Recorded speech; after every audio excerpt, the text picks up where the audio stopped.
যখন পড়ালেখা করতে গেছি, ভর্তি হয়েছি ক্লাস 6-এ, তখন একটা সিদ্ধান্ত ছিল যে পড়ালেখা করে একটা চাকরি করব, বিদেশ যাব না, যাই করব পড়ালেখা করব, কোনো কাজ কাম শিখবো না, ইন্টারমিডিয়েট শেষে চাকরি করব, চাকরি শেষে মাস শেষে একটা মাইনে পাবো, কিন্তু কোনো কাজ কাম শিখি না। কিন্তু দিন শেষে পড়া শেষ, কাজ কামও শিখা হলো না, আর বাড়িতে বেকার বেকার হাঁটতে হয়। আসলে যারা বর্তমানে লেখাপড়া করতেছ তারা রাজনীতির পিছনে না ছুটে বেড়ায় দিন রাত না পরিশ্রম করে। যারা বর্তমানে লেখাপড়া করতে গেছো তারা যেমন শুক্রবার শনিবার প্রতিষ্ঠান বদ্ধ চলাকালীন তোমরা ন্যূনতম যে কোনো একটা কাজ শিখতে পারো।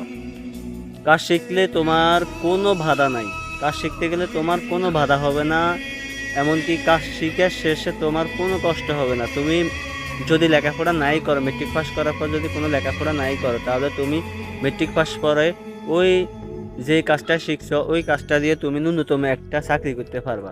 যেমন তুমি যদি মোবাইল মেকানিকের কাজ শিখো, তাহলে তুমি মানে অনায়াসে তুমি যে কোনো দোকানে মোবাইল মেকানিকের কাজ করতে পারবা।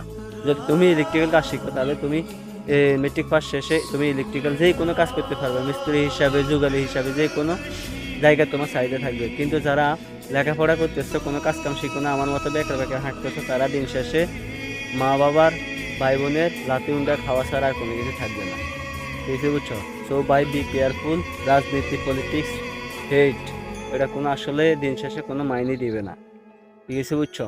দিন শেষে কোনো পরিশ্রম দেবে না, দিন শেষে কোনো সফলতা দিবে না।